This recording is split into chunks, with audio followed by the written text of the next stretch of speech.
Alright guys, so today we're going to be doing a build guide for the Voltaxic Barrage character that I've been showcasing on my channel for a while now.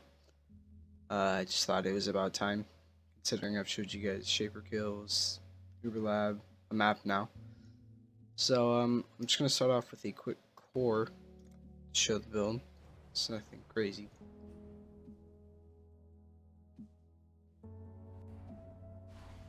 Yeah, you see, nothing too crazy.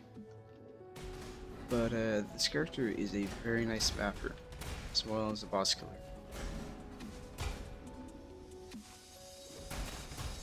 So it's got very comparable single target, if not better, to the Brutus Leg Sprinkler, but his lightning arrow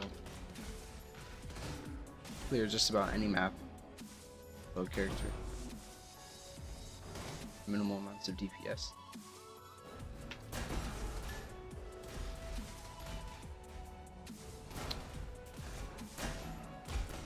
I don't have any leaks to them.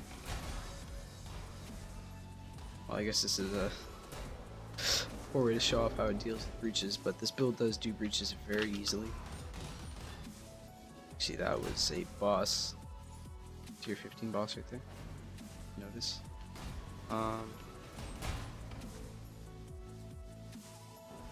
So this is a chaos and elemental resistance, which is both of our types of damage. So that's a double negative for us. You can still see how fast we're clearing this map. Absolutely no problem. Bosses are still melting.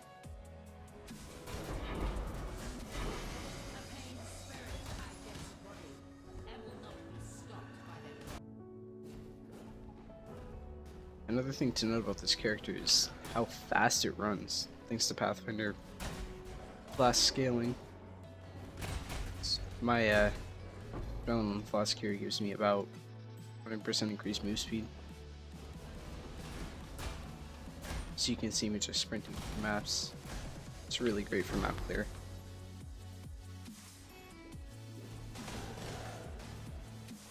That was Deodry. As you can see, lower level content like this isn't lower level isn't not Uber and Shaper melt away. Just absolutely don't even exist.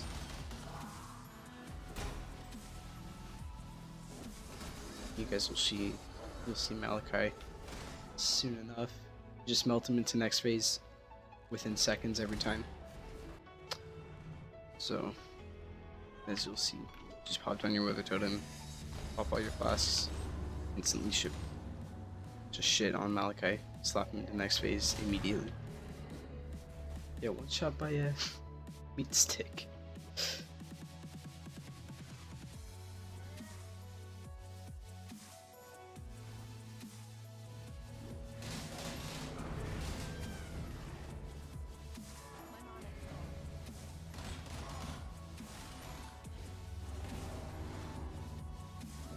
So yeah, if you guys didn't know, T15s did get nerfed with the introduction of T60 maps to sort of make them the new endgame. Damage, however, did not. You can see Malachai is still hitting pretty hard.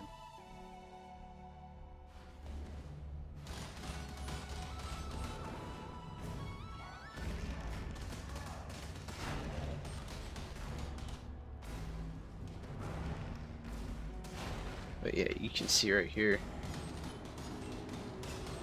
just instantly getting down to his next phase. Feel the heart immediately. Yo, one shot again. Look at that.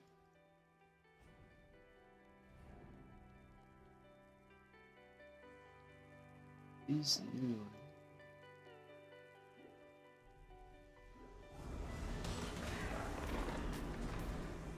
Okay, well, they're a very hectic core.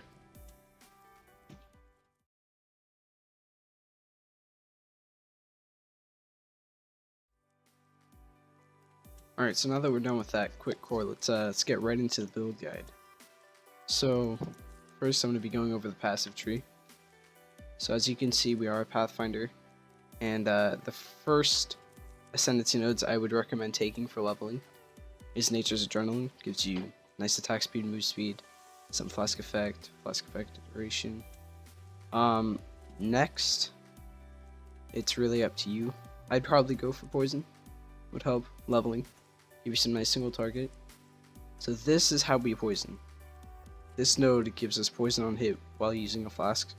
Also gives us damage with poison and poison duration, which is nice. Some damage over time right here. A flask effect. Charges gained. Now this node gives us 8% reduced fizz damage taken, or elemental damage taken, which is very nice. Helps a lot. Mapping and such. You gain passive charges, which is also very nice. I use this quite often if I'm a couple charges away from getting my Vingtars up or a dying sun during a boss fight. You can just wait it out. Like as you can see here, we're at 38, now we're up to 40. It also gives you a 20% chance for your flask to not consume charges.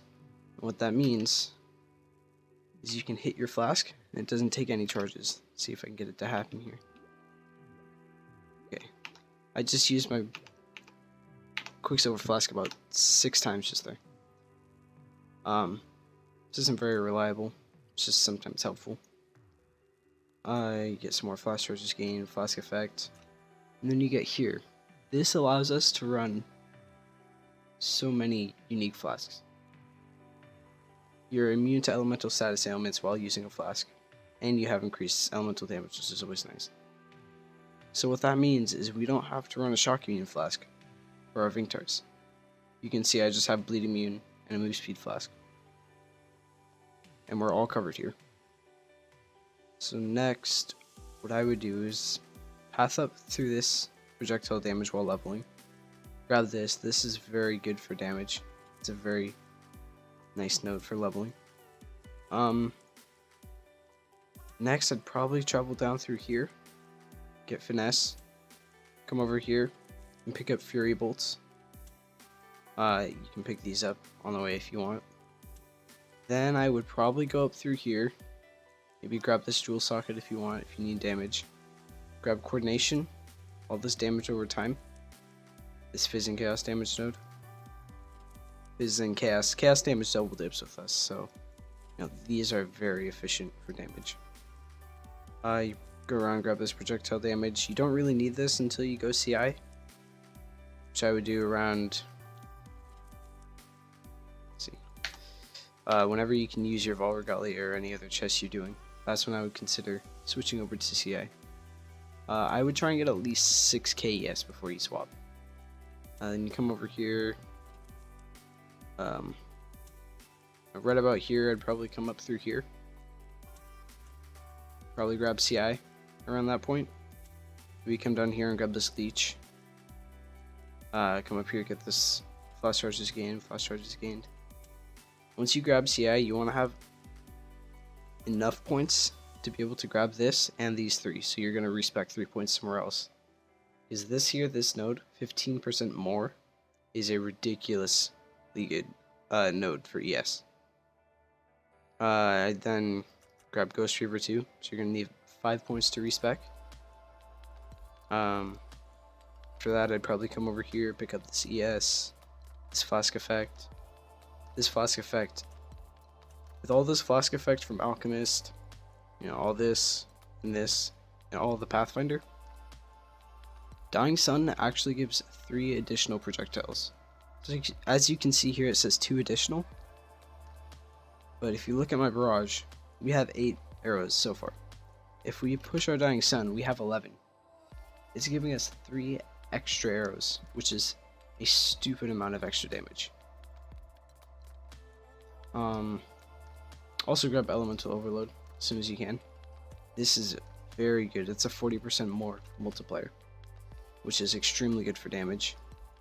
On your jewels, I try to get, if you're not spending exalts on jewels, lightning damage, projectile damage, attack speed. This is very good. I tried to get attack speed as at least 1 mod. Almost all of my jewels. This one is 2 attack speed. It's not the greatest, but I needed the resist, so It's fine. Yeah, this is chaos damage, projectile damage, and attack speed. This is a very good one. Let's see, I have another one right here. Lightning damage, and some resistance. So as you can see, you're going to be filling out a lot of your resists from jewels and in your rings. As you can see, this ring right now has a total of 70% fire res. Actually, 80% fire res. This has a bunch of resist too. My belt has good resist. Because we're wearing so many uniques, you're going to need a lot of resist on your wares. As you can see, no resist. It's got some lightning. No resist. Nothing. And it's going to be difficult to find a +2 barrage with good resists. So what I did here is I crafted strength, because you're going to need strength somewhere on your gear. This build is a little starved of strength, so you can use spell totem and increased duration. So previously I was running a ring. Let's see if I can find it here. Right here. I was previously running this ring in place of this one. And I had resist crafted on here instead of strength. But I bought a ring. It's much better. Had the resist, it just didn't have the strength. So I just got rid of the resist here and crafted strength. So, bandits. The bandits you take on this character is passive and normal, attack speed and cruel, because that scales their damage very high because we can stack poisons quicker, and passive and merciless. Yeah, another thing to mention. There are 2 different trees to use for this build. The one I would recommend using if you don't have 40 plus exalts to throw at a character is it's got a much higher ES total and about 2 to 3 million less DPS. So what I would recommend is dropping these chaos damage nodes, dropping all of this skill effect duration in these, and dropping all of this damage over time. And what you do with all those points that you just got is you spec into all of this ES, all of this ES, and this lightning pen. So that will make mapping a lot more safe and consistent. As you can see, I was dying to the core because I've only got 7.4k, which is not a lot. So now let's talk about the gear. So the bow, Voltaxic Rift, obviously.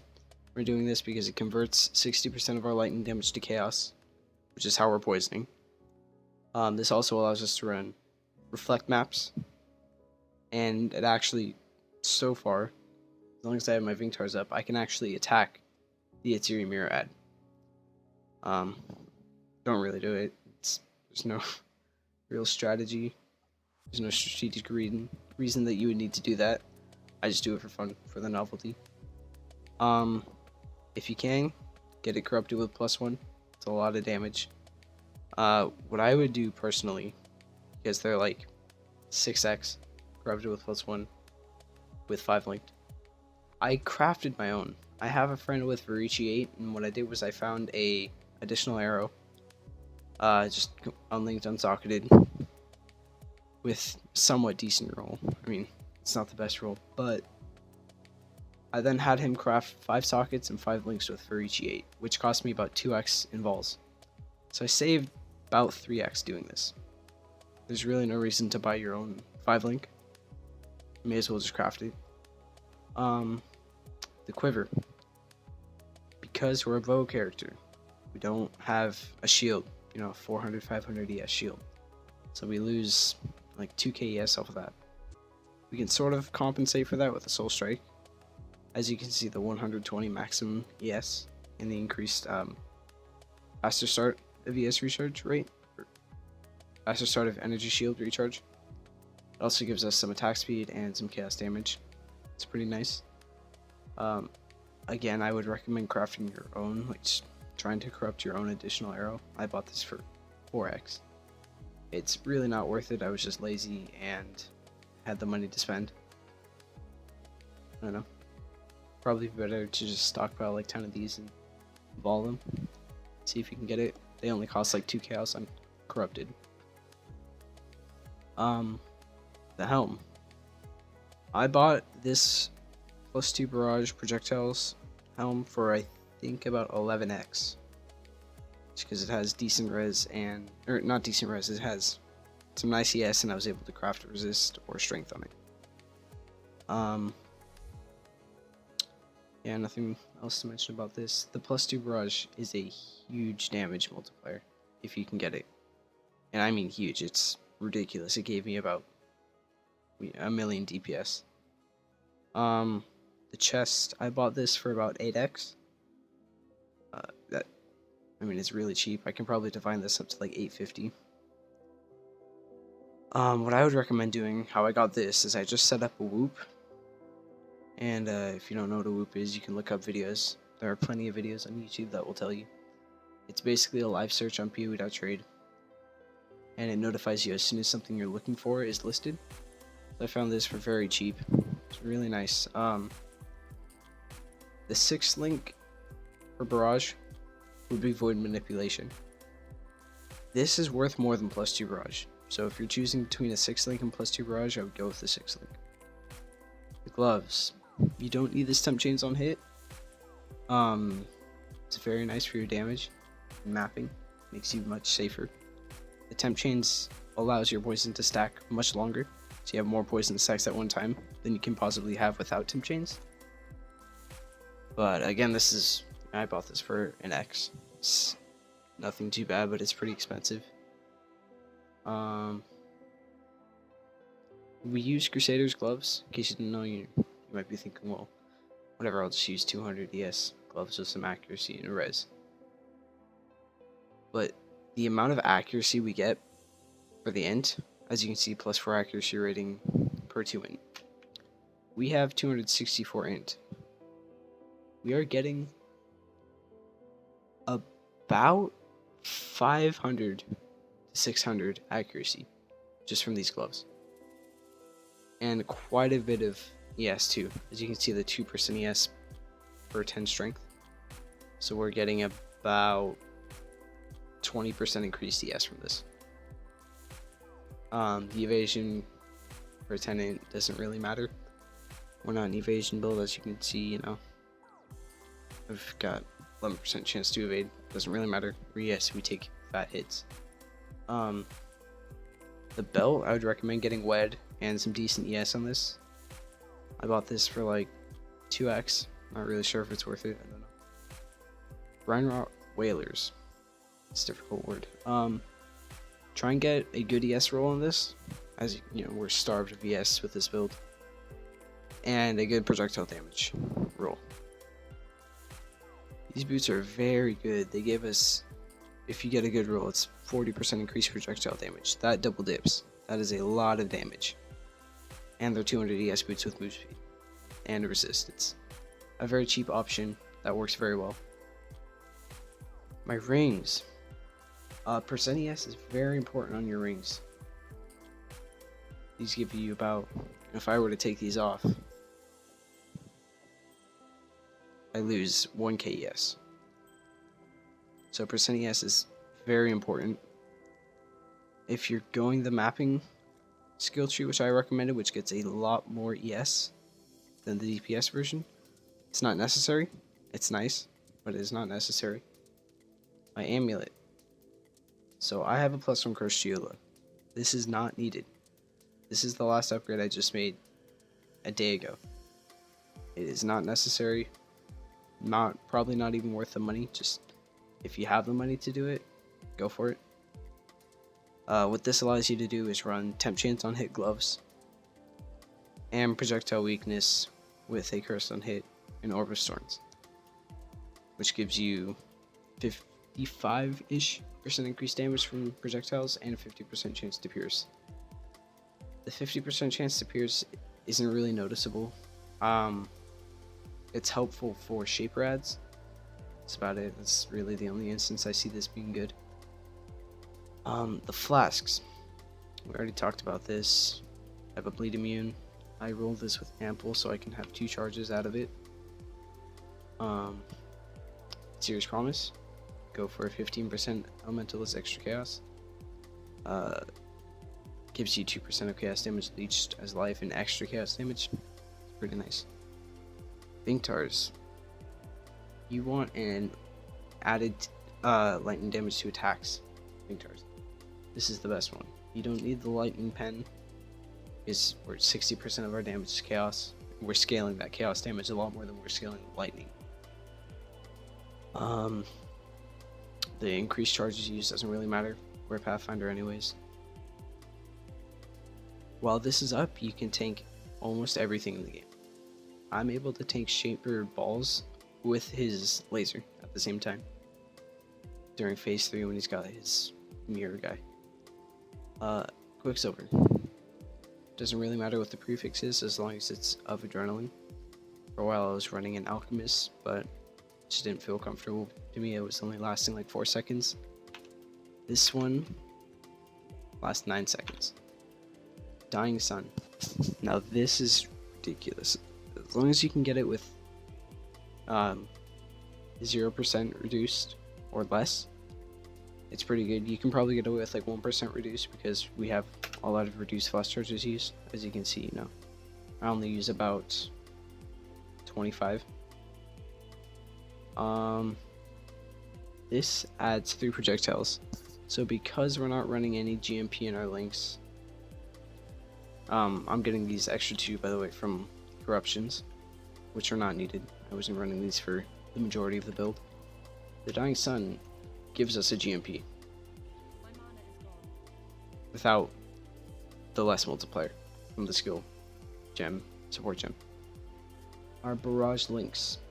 Our Barrage 2020 is nice. Slower projectiles, added lightning, LE focus, Wed, Void Manip is the 6th link. Void Manipulation gives us 40% more chaos damage and reduced elemental damage. So remember me saying we're scaling this chaos damage a lot harder than we are the elemental damage. We're running Wrath, Discipline, Herald of Thunder with an Enlighten level 3. You can run this at level 2 in your helm. Yeah. Just we're able to run all 3 of these with Enlighten level 2 thanks to these. It's 8% reduced and 4% reduced. That's 12% reduced mana reserved. So you can see that's how much that reserves. It's not a lot. The links for Lightning Arrow. Lightning Arrow, Pierce, Slower Projectiles, LE Focus, and Wed. A 6th link for your Lightning Arrow is not needed, and it will be a lot more expensive if you're going to get a +1 arrow. I'd recommend getting a +1 arrow over a 6th link. You don't need the 6th link for clearing, you do more than enough damage. You have your Wither Totem in your gloves with Spell Totem. Getting quality on it doesn't really matter. I just happen to have quality on mine. Increased duration, faster casting, and Wither. So what Wither does is gives us 7% increased chaos damage taken per stack. Now that stacks up 20 times. That is 140% increased chaos damage taken from a spell totem that we just sit down and forget about. This is ridiculously good for scaling. Get this down constantly during boss fights. You'll really notice the DPS difference. If you don't have this down, you're not going to be doing a whole lot of damage. We use increased duration so that the wither stacks last long enough, and faster casting to stack it up faster. Orb of Storms, Curse on hit, projectile weakness. So if you're not running a +1 curse, if you're running Temp Chains on hit, this will not trigger any projectile weakness. If you aren't running Temp Chains, this will give you projectile weakness, or if you're running Temp Chains and an additional curse. Projectile weakness, as I said earlier, gives you 55% increased damage from projectiles. It's just nice for DPS. It's not mandatory. It's, it's not huge. We also have increased crit strikes in here because we are an LE overload build. per the LE overload node. Our lightning arrow, which we're going to be clearing with, only has a 6% chance to crit, which is not very reliable to proc our LE overload. So as you saw in my strand video, you pop down an Orb of Storms. It's got a 12% chance to crit, and it's casting 2 times per second. This will proc your LE overload. It's very reliable. So normally I just run into your map, drop down your LE overload, or your Orb of Storms, proc your LE overload, continue mapping. You can sustain it with your lightning arrow. It's not gonna be up 100% of the time. I also drop this on boss fights, so I always have LE overload for boss fights, because that's a huge amount of damage you're losing without it.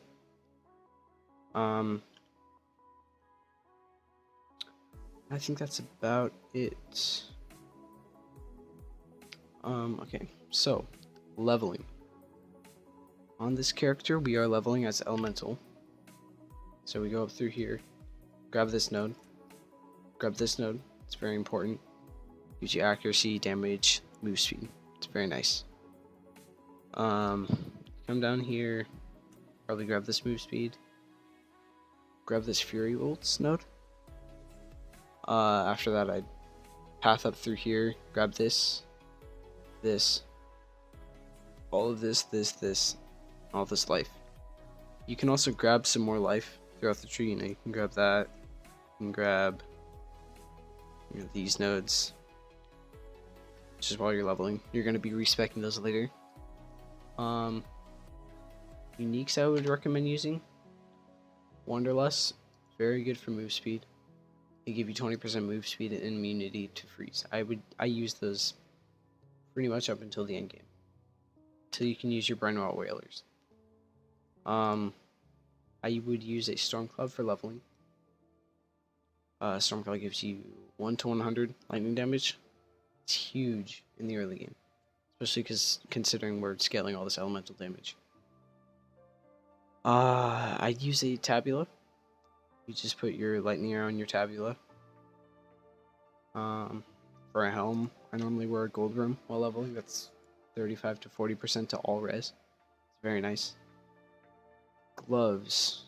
Let's see if I have any. I don't think I have any, but they're called Undar's Clasps. They give you lightning damage on hit and attack speed if you're on full life. They're very nice for leveling. For a belt, you just pick up a rare belt. And yeah, I normally run about 3 Quicksilvers and 2 life flasks, or 3 Quicksilver, life, mana flask while leveling. That should carry you up to pretty much the end game.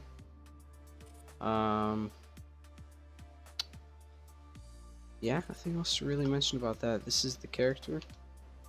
Hope you guys enjoyed. Hope you guys try this build out sometime before it gets nerfed in 3.0 with double dipping being gone. And I'll see you guys next time. Have a nice day.